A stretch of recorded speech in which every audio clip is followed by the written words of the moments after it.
Some of you may be asking why are we doing the talk in English today. So this is something that we've done in the past and then we put on hold. And several have asked about us starting to do that again. So we're starting it slowly and not very often. So and one of the drivers is has to do with folks that do not speak Portuguese yet. They want to come and they want to learn about Spiritism and so on. So our talk today is about Jesus in the home. So Jesus in the home is the name of a book psychographed by Chico Xavier. And the book is authored by Neo Lucio. Who from you guys were here last week when Claudia Aiken gave a talk about 50 years later? Okay, do you guys remember who Neo Lucius is or was in that book? Okay, so that's the first quiz. But Neo Lucius is he was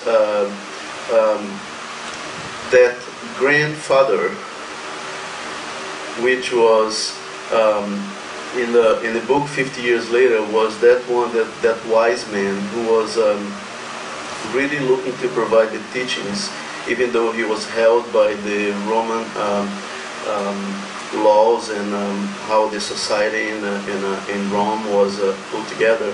Yet he was very wise, and he was trying to do the right thing. Neo Lucius became with Chico Xavier, he became an author of several books. This book specifically, we're not going to cover the book as a whole, but we want to leverage the title of the book as the means for our talk today. The book is one that talks about lessons that Jesus provided to those who were in attendance of meetings that took place in Peter's home.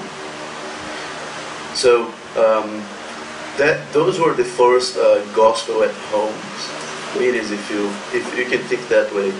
And most of the content of the book is about messages from Jesus. Those are not taken into account in any of the Gospels, but so those are messages about love, about helping the others, about compassion, education, about the need to look to do inner reform or inner transformation, and it is a great book, recommended for everybody. But when thinking about the title of the book, Jesus in the Home, so the first thing that comes to mind is, okay, first of all, what does that mean, in the home? So some of us may initially react to this as we're used to do gospel at home and think of Jesus in the home as something that equates to gospel at home. In fact, the first chapter of the book is about gospel at home. But Jesus in the home here being a topic that's much more broadening and encompassing.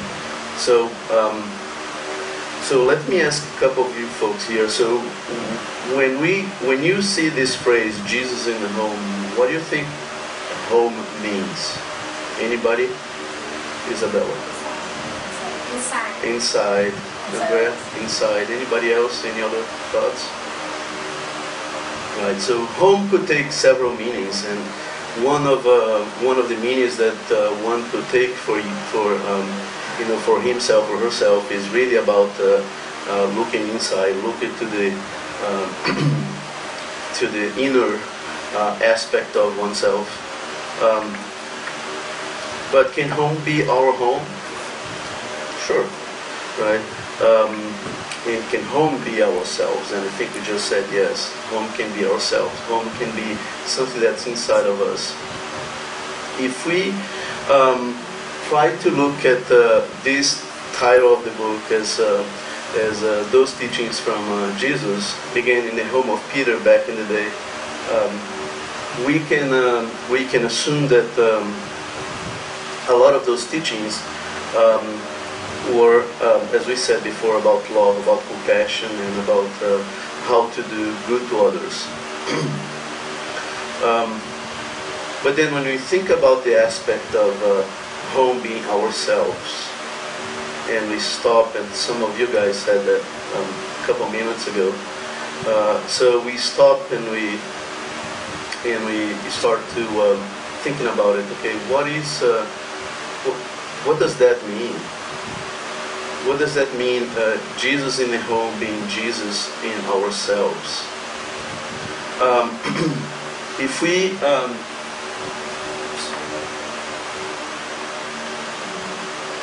sorry about that.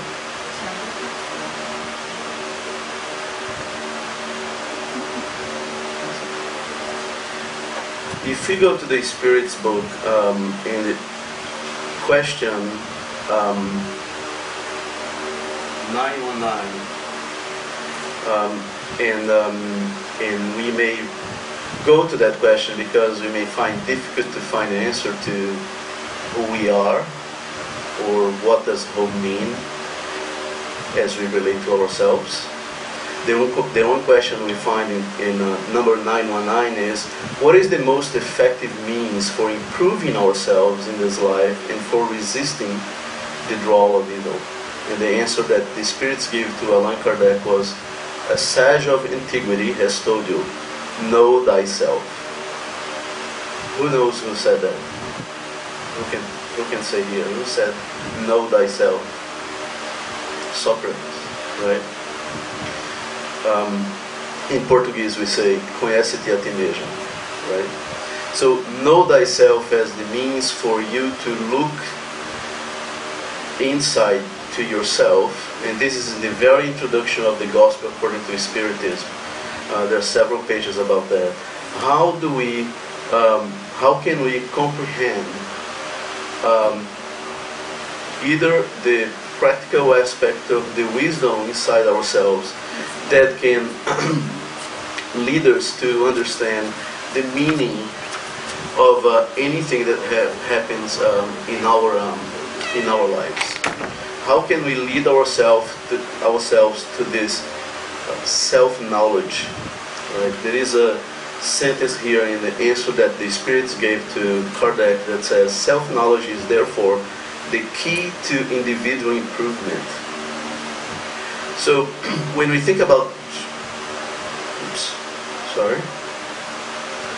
when we think about Jesus in the home, as we said before, and we think about the aspect of knowing oneself, then we start asking, okay, that's fine, we need to know ourselves, but what are we? Who are we? And the Spirit's book goes along the whole book in several chapters and parts of the book covering who we are. And as we know in Spiritism, we know that we are spirits. We usually say, oh, my spirit. Well, it's not really my spirit, it's I as in spirit, right? And spirit really is the intelligent principle. For folks who have studied the Spirit's book, or the ones who are studying the Spirit's book, the intelligent principle is the one that derives from the vital principle. When you have intelligence now added to the vital principle. So in the search for us to understand who we are and what the Spirit really means in the context of ourselves, we can stop right there because we don't have enough knowledge. In fact, its innermost nature is unknown to us. So the spirits, they do not elaborate or go any further into details of what the spirit really is, other than saying that we are the spirits.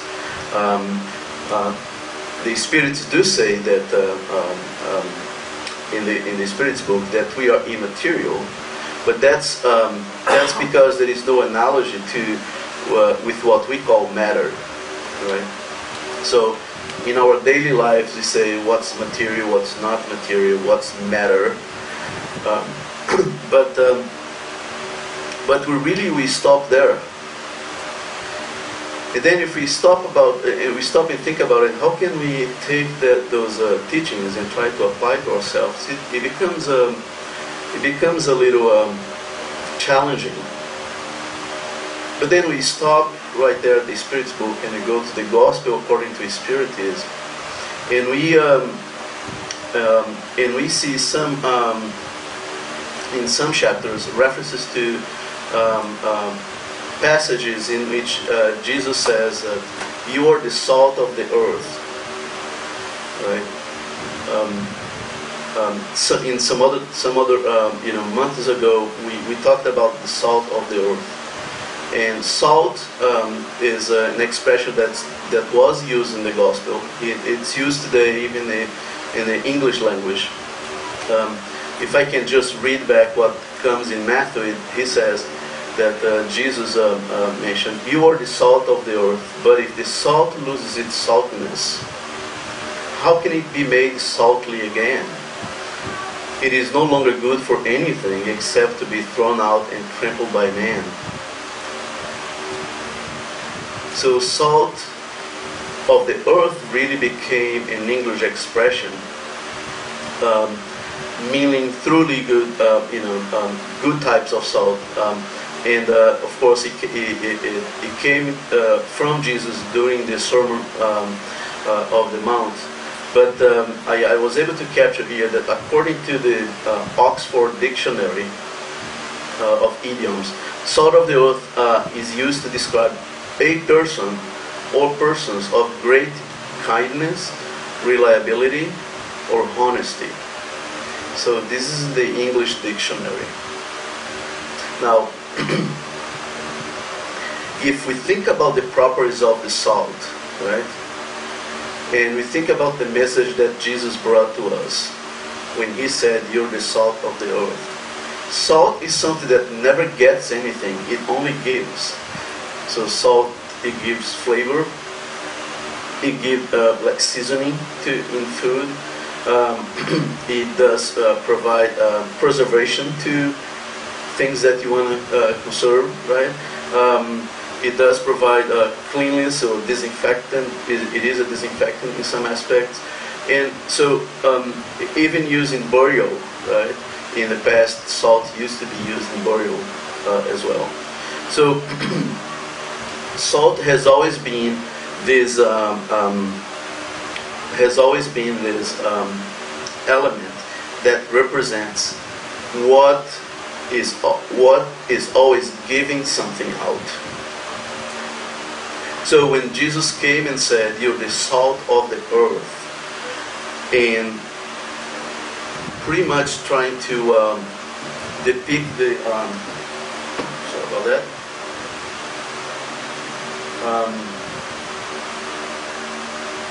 Sorry guys. I learned my lesson, Claudia. That pretty much depicting the fact that we are the ones who can give to the earth. We're the ones who can give to others. So all of a sudden you see that the message that we can understand when reading the Spiritist books, it goes from one aspect when describing that we're spirits, more in the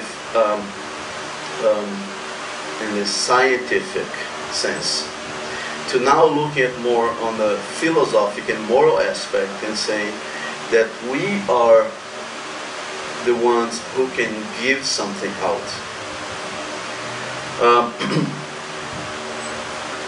In that same passage, though,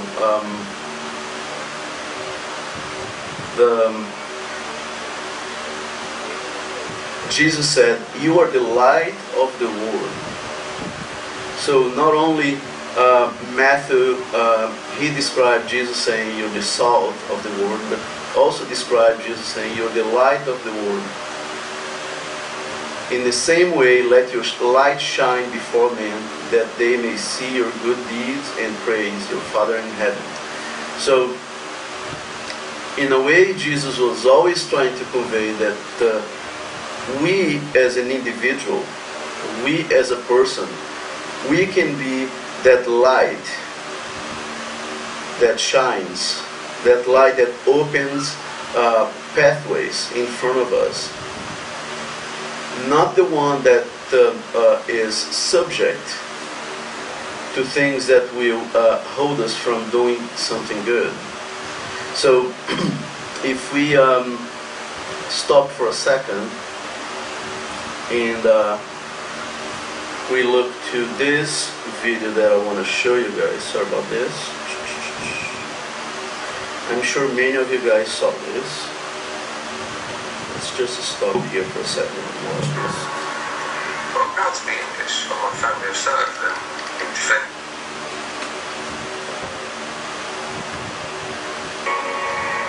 I'm proud to be English. I'm my family of served and defended this country and I've been to war for this country. I'm really patriotic about Bangladesh. Well, I am 100% Islamic, yeah, definitely. This is a Kurdish wedding with my mom in the traditional Kurdish clothes. We're just proud black, so that's it.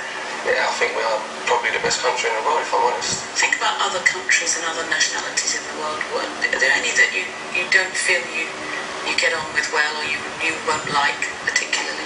Germany. Yeah, I'm not a fan of the Germans. You might think they're a little bit. Particularly India and Pakistan, probably because of the whole, the conflict. Because I have this side of it as like that hates Turkish people. Not people, but the government, but French. No. We're just blessed, it's just fact. I'm more important than you. I don't know you, but in my opinion, I am strong and I am more important than a lot of people. How would you feel about taking a journey based on your DNA?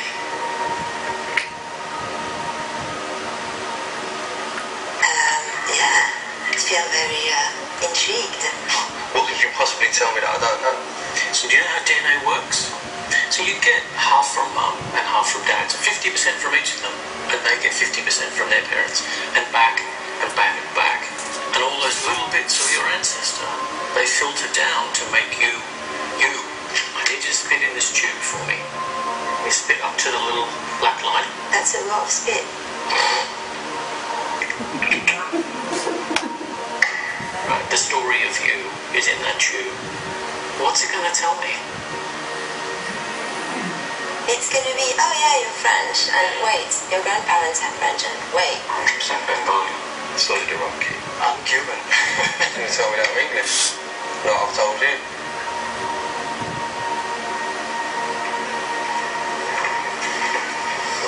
Jay, can you come down and join us? I'm a little bit nervous, I have to say. So you ready to find out your results? Will you read it out to us, please? Wow, look at me.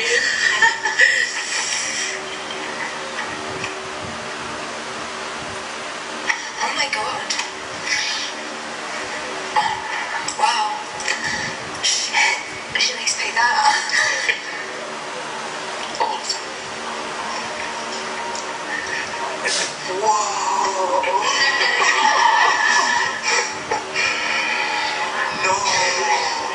No. Caucasus, which was Turkish. Yeah. Eastern Europe, Spain, Portugal, Italy, Greece. I'm 32% British. What? Great Britain, 30%. Can we 5% German? I'm Irish. Yeah, so I'm a Muslim Jew. Great Britain, 11%. Are you sure these results are mine? Eastern Europe? Iceland has definitely moved closer to Europe now. I'm gonna go a bit far right now, but this should be compulsory. There would be no such thing as like extremism in the world if people knew their heritage like that? Like, who would be stupid enough to think of such thing as like a pure race? In a way, we're all kind of cousins, in a broad sense. In a much more direct sense, you have a cousin in this room. Turn around and guess who it is.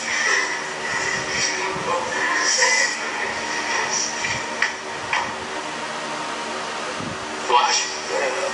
What's that? Why don't you come down here and meet your cousin?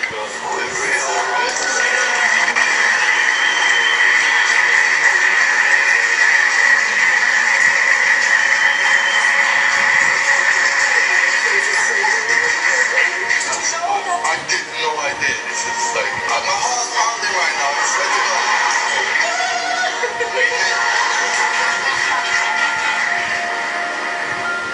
Jay from everywhere by the reason this. I'm the real man of the world. Wow, that's beautiful. Thank you. So would you like to travel to all of these places? Yeah. Oh yeah.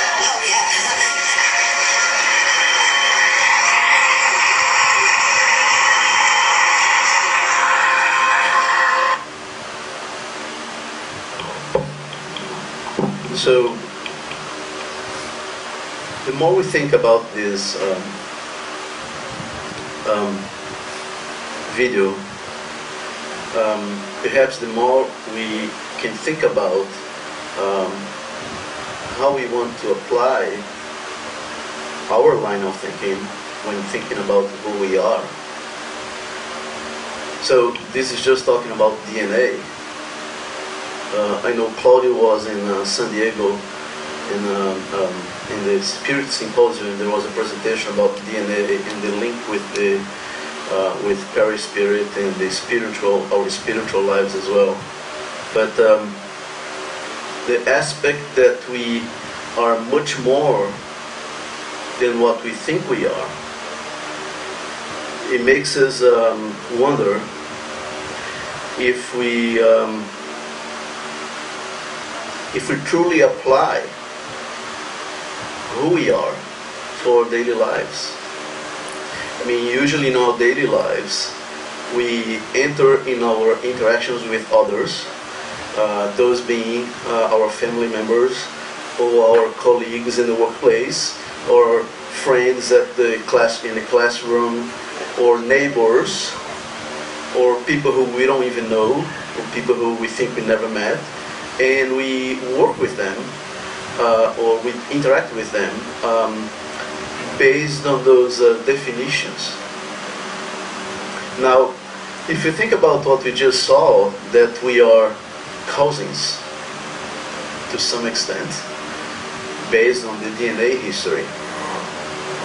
If we stop and think about we as a spiritual family, how close we may really be, in a sense that's much more near the definition of I should say the teachings of what Jesus brought to us. So when he came and said love one another, and when he started applying those principles and those teachings in our home, to our loved ones, to our spouses, to our children, to our cousins, then it carries the principle of loving one that we think it's part of our family. But what if that family is much bigger? In our daily lives, oftentimes we something bad happens. We, between spouses that happens, with every couple, something happens and there is a little bit of friction. Next day everything is fine, right? Because there is a common purpose of, loving one another and carry that family on. Now, outside of the family space, when we're say in the work environment and we have to interact with people and there is that little bit of friction in the interaction, well, we don't usually carry that same approach or same principle. I mean, who cares? That's how we usually think, right? You know, that person from that department is giving me a hard time. Well, do we know really who that person is? Again, that video is just a perspective from a DNA-centric perspective. But what if we take a Spiritism-centric perspective to our daily lives? What if we take our Spiritism teachings-centric perspective to how we talk to others, even in our home? Because sometimes we forget those principles or those teachings in our daily lives, in our own home. So Jesus in the home, when talking about those teachings, when Jesus was in Peter's home, is really about trying to put ourselves in the shoes of us having the opportunity of being the salt of the earth and the light of the world. I want us to do one exercise. Maybe the women, you have mirrors in your purses. If you do not have mirrors, you have a smartphone. Can everybody here pick your smartphone, please? Pick your smartphone.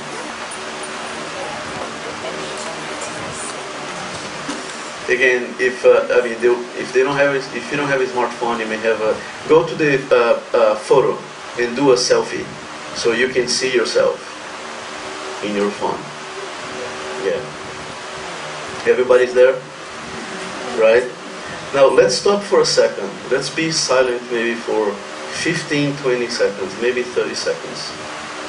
Let's not look aside to our sides. Let's just focus and look at what these selfie images showing to us. Everybody, please.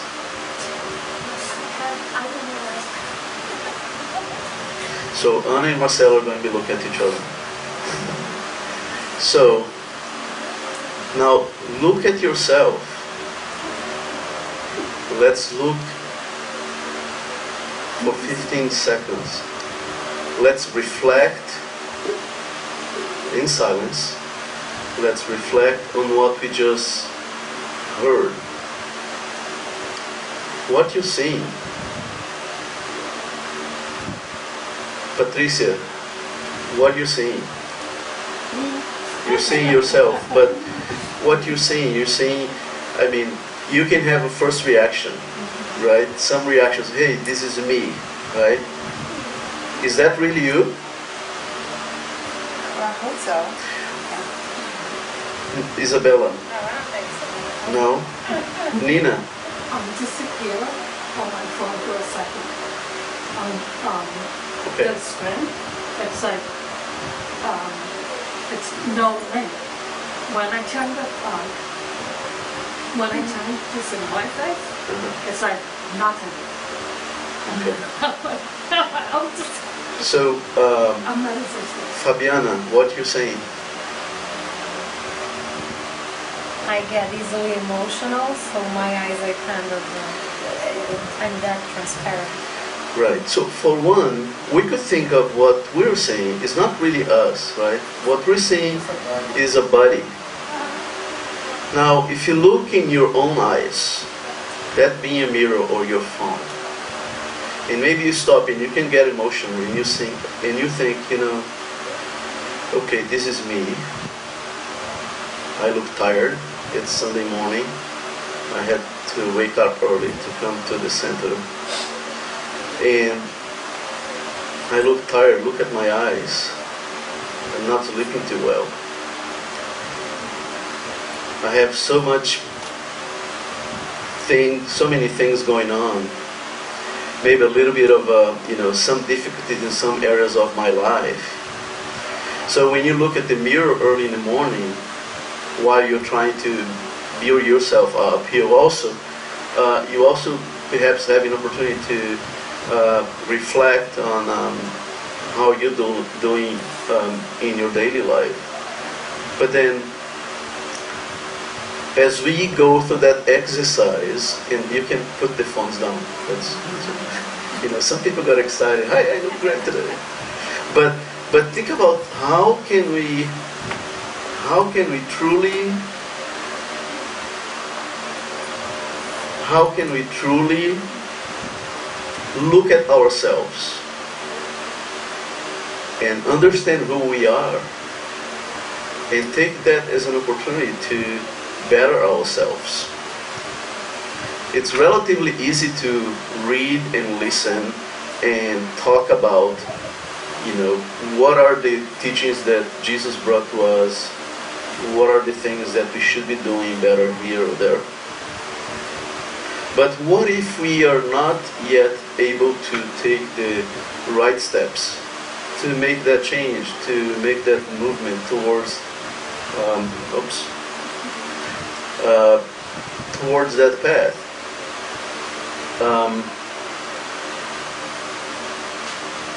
At the end of the day, what we know we deal with on a daily basis is that we are in some way, shape or form, we are trying to move towards something better. So a lot of us like to say we're looking for happiness. We're looking for, I want to be happy. All of us say, I want to be happy. I want to feel happy. But then one thing, when I was thinking about this topic of happiness as applicable to this topic, I was in Washington D.C. This past week, and it was actually interesting because I ran across I didn't go to the National Archives, but I read about what's there. So the Declaration of Independence, 4th of July is coming, right? So the Declaration of Independence is there in the National Archives. But one of the things that I was able to, okay,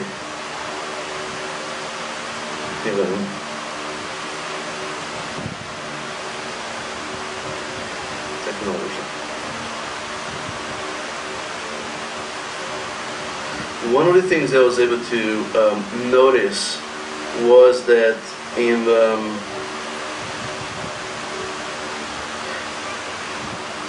the Declaration of Independence, Thomas Jefferson, who was the guy who actually did the writing of the Declaration of Independence, he did not say the right to be happy. He said the right to pursue happiness, the pursuit of happiness. He aligns so much to what we talk about when we think about being good spiritists. So Spiritist is not about being the best person in the planet, but it's about pursuing or actively pursuing, improve ourselves or better ourselves. So this caught my attention so much when I saw pursuit of happiness as opposed to happiness. And then we think about, okay, if I'm here and I understand these teachings, and I try to learn from these teachings and apply to ourselves, yet I may need to look into myself, and I may need to try to know myself a little better, gain a little bit of self-knowledge before I'm able to really pursue happiness in a good sense. Then you stop and think, wait a minute, as I'm trying to pursue happiness and I'm trying to understand what happiness really is, am I really finding or looking for a balance in what really should be, oops, sorry, I didn't find what I was looking for, it's okay, in what I really think it should be the north of us being in alignment with the teachings of Jesus. In the book Jesus in the Home, there are several stories or several cases of Jesus teaching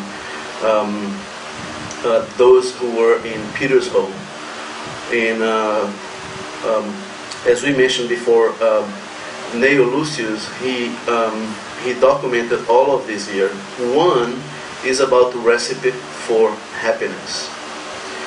And I'm going to read really quick one piece of this recipe for happiness. So Tadeo, one of the most passionate speakers during the gospel services at Peter's house, was enthusiastically discussing the rules for human happiness and was speaking out against the Roman conquerors and the rabbis of the Sanhedrin. In the grips of such obvious rebelliousness, he spoke at great length about the discord and suffering that reigned among the people, placing the blame on the political shortcomings of the time. After he had expounded several valuable opinions on the subject, Jesus asked him, "Tadeo, what is your idea of happiness?" "Lord, happiness is peace for all." Jesus displayed a meaningful expression on his face, and he offered, "Yes, Tadeo, I'm aware of that. However, I would like to know what would make you personally truly happy." Tadeo replied, "Master, I think I would experience supreme tranquility if others could understand me. For that to happen, I wish that those close to me would not disdain my noble and pure intentions. I know that I make a lot of mistakes because I'm human, but I would be happy if those who are part of my life would acknowledge my sincere intentions of doing the right thing. I would experience blessed joy if I could trust others and receive from them the fair consideration that I feel I deserve because of my high ideals. I long for everyone's respect so that I can work with no hindrance." So he goes on and on, and then finally he goes so many sentences, and finally Jesus said, "Tadeo, if you desire happiness from the entire world, do unto others as you would have them do unto you." If everyone would follow that rule, we would very quickly spread the glories of heaven across earth. So a lot of times we think of happiness about thinking from the perspective of others may or may not do to us. And what Jesus was reminding us here, was reminding Tadeo here, was that at first we need to look to do to others what we would expect others to do to us. And if everybody would follow that rule, that principle, then everybody would ultimately end up being happy.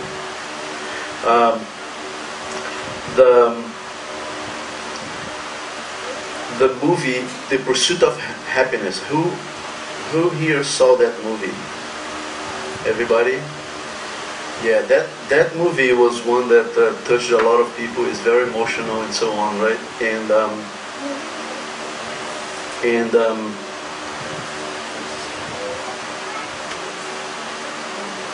Okay. This is me trying to take pictures and document it. So this writer, this is an American writer. He's not a spiritist or anything. Dennis Whiteley. It's not in the pursuit of happiness that we find fulfillment. It is in the happiness of pursuit. So, as we try to find in this movement of self-discovery, trying to find who we really are, what are our limitations, and how to overcome our limitations, and trying to apply the teachings of Jesus to our lives, with the aspiration of pursuing happiness or getting to happiness. What he tries to highlight is there is happiness just by pursuing that goal. And a lot of people say out there, it's not a destination, it's the path that matters. So,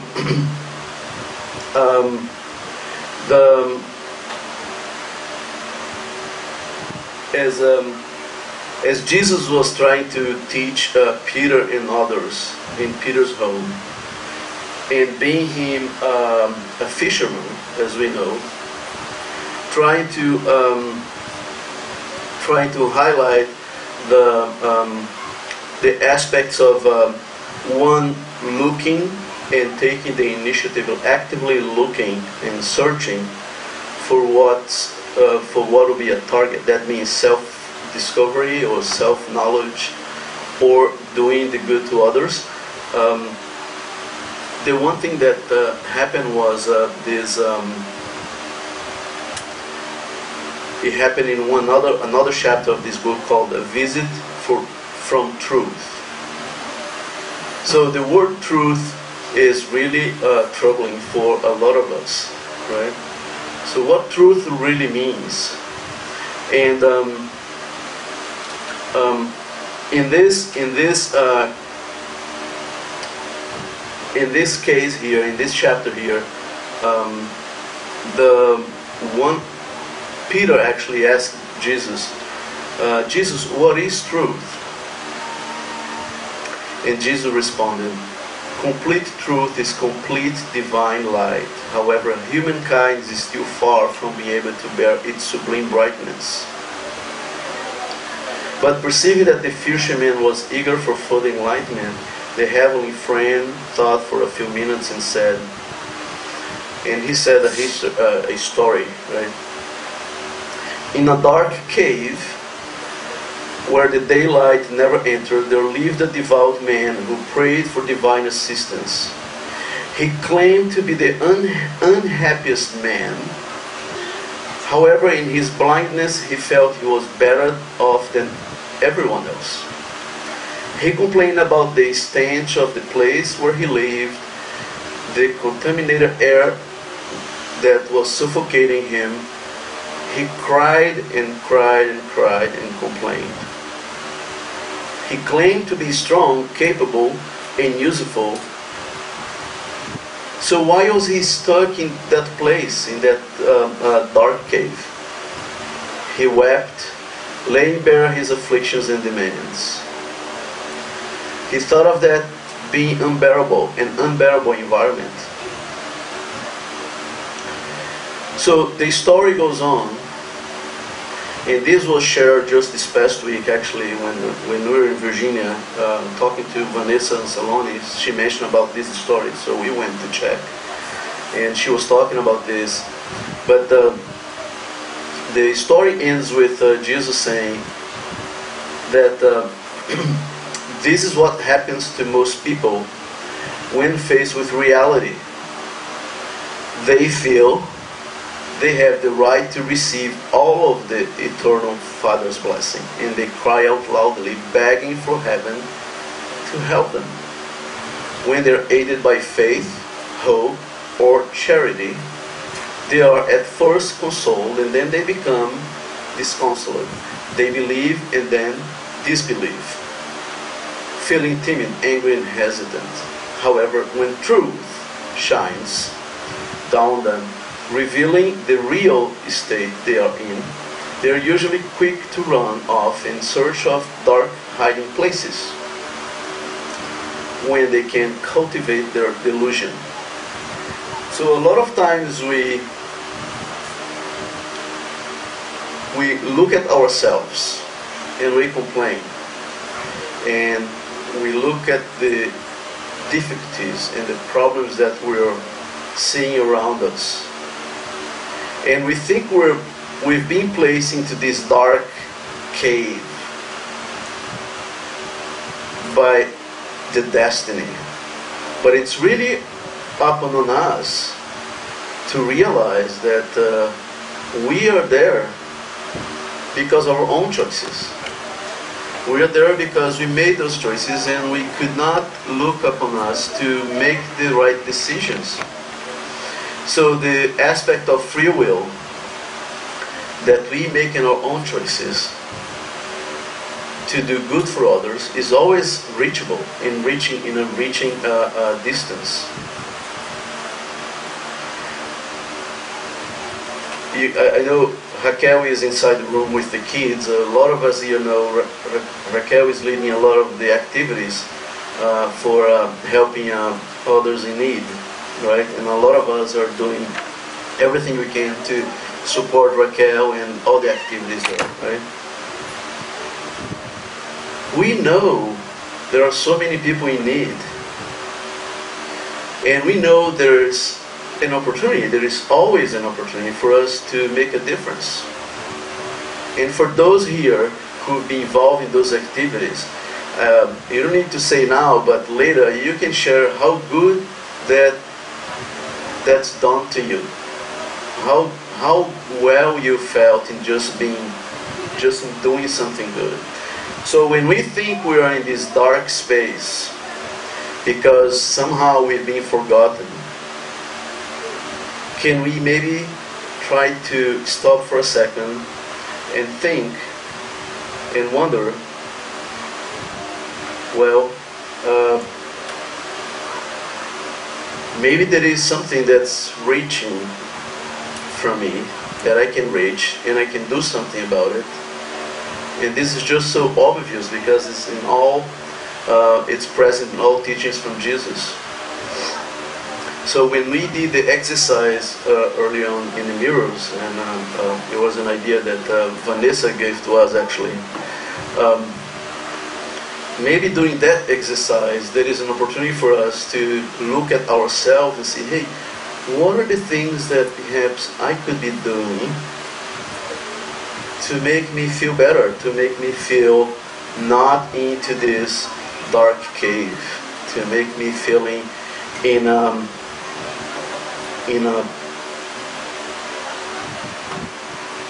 bright space, or feeling as the light of the world, as some of the teachings that Jesus gave to us said. There is always the opportunity for us to do something good, and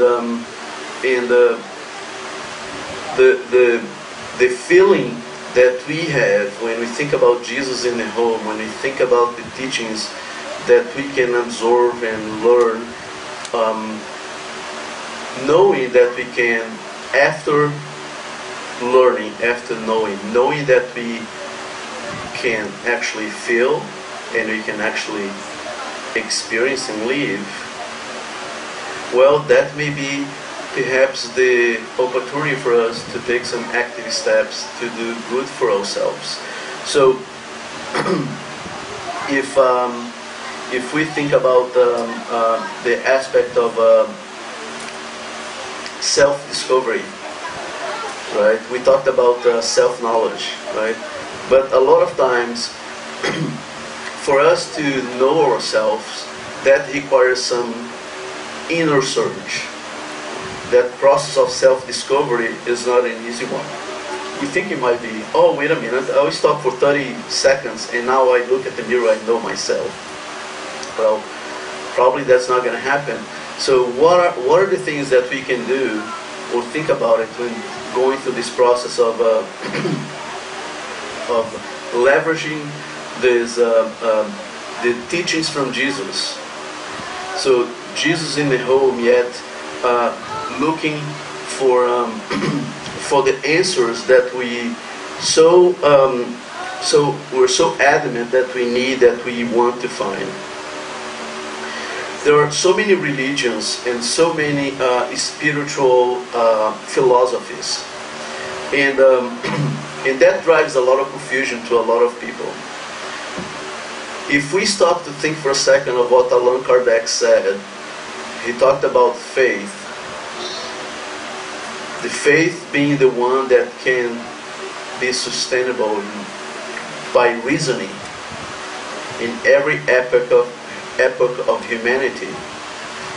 What that means is that each one of us as an individual, we have to exercise our faith and with reasoning. So when thinking about Jesus and us, when thinking about Jesus and His teachings and us, His teachings and home, whether it is something that's part of our consciousness and in life as we understand, or whether it's part of anything that's unconscious, because we don't quite grasp. However, we know it's something it's there. While understanding, as we know in Spiritism, there are a lot of things we carry from past lives. Then, how can we go through this inner journey in this process of self-discovery, and in this search, trying to differentiate what is reality and what is illusion? So, in our daily lives, are we actually looking at our mirrors and spending those 30 seconds in an illusion way, or are we spending maybe at least 1 second or 5 seconds and trying to look at reality and try to see, I am the salt of the earth, I am the light of the world, I can do something different, I can make a difference for myself, I can make a difference to others. That's what Jesus taught us, right? We come back every week here, every Sunday, and we talk about all the teachings of Jesus and how we can lead our lives to a better place. And throughout the week, of course, all of us have to deal with the difficulties and tribulations of our lives that come and go. And in that process, how can we perhaps identify the opportunities to draw a line and say, the illusion, meaning looking at our lives only as what we see for the most part, day in, day out, versus us as eternal spirits, eternal beings. And how can we make a difference for us as eternal beings? That would be looking at reality and then trying to understand, okay, now maybe I have a better understanding of how I fit myself into this context, and how I can perhaps look for better ways to lead my life towards that path. So of course, as we deal with in this process of this inner journey of self-discovery, we always, all of us, we try to look for balance, for equilibrium, for health in a great sense, for fullness, and we find some of our own behavioral disturbances, and yet we look for hope. But the hope is right there. So Jesus in the home, with us. So how can we perhaps try to grasp that message and apply it to ourselves and say, hey, you know what?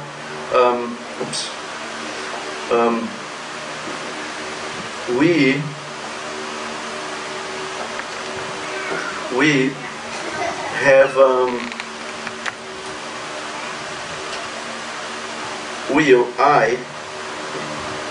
what's happening?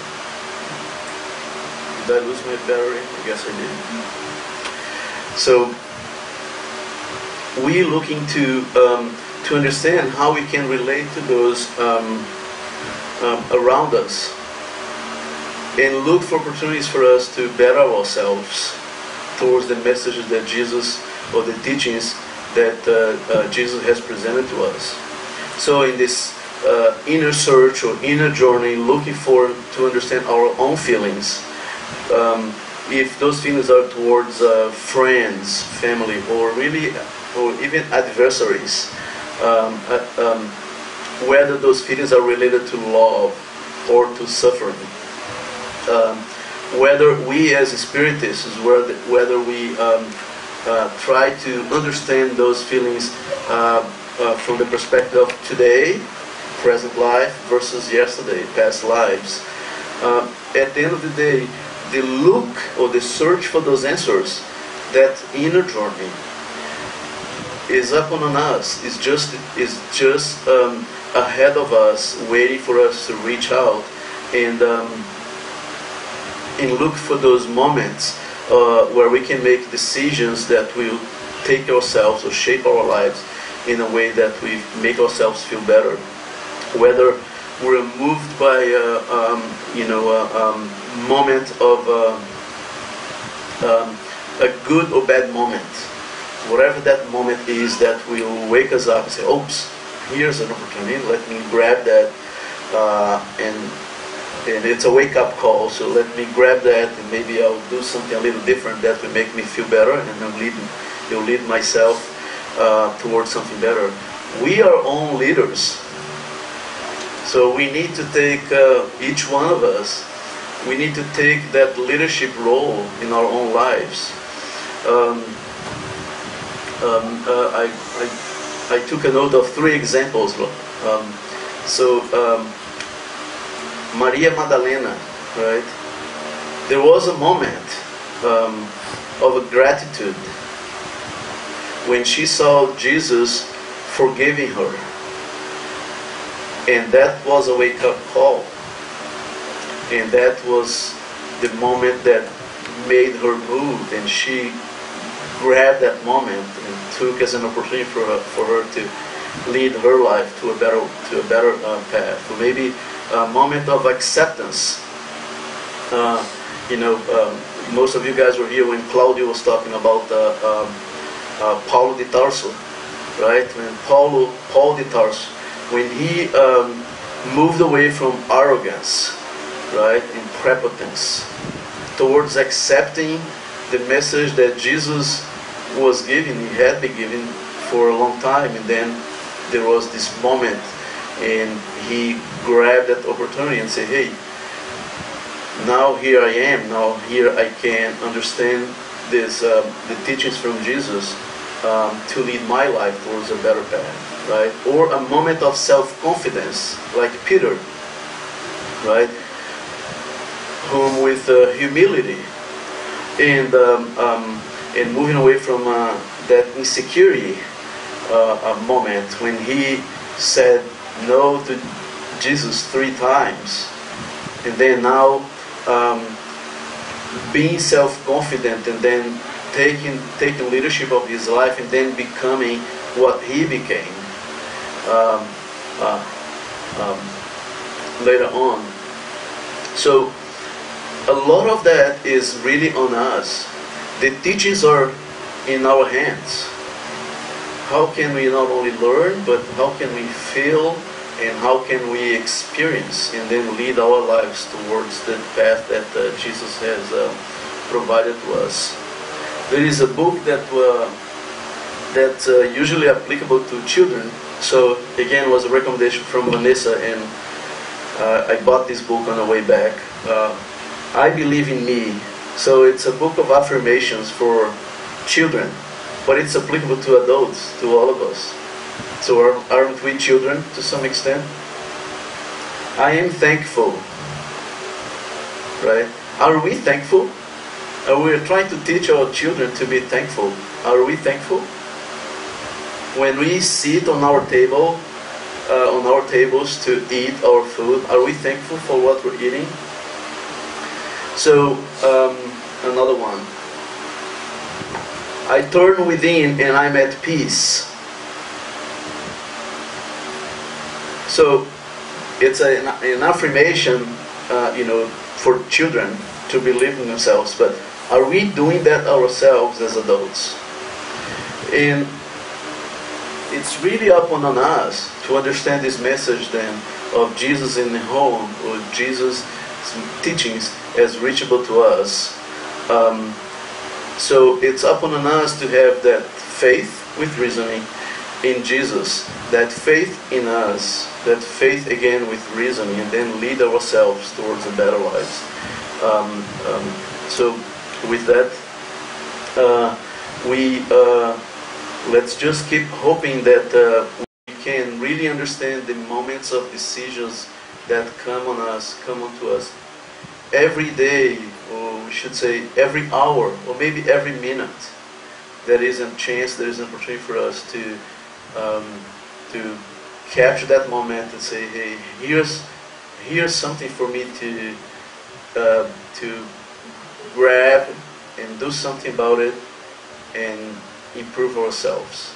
Take ourselves it's on us. Take ourselves out of the dark cave, right, and lead ourselves to something better.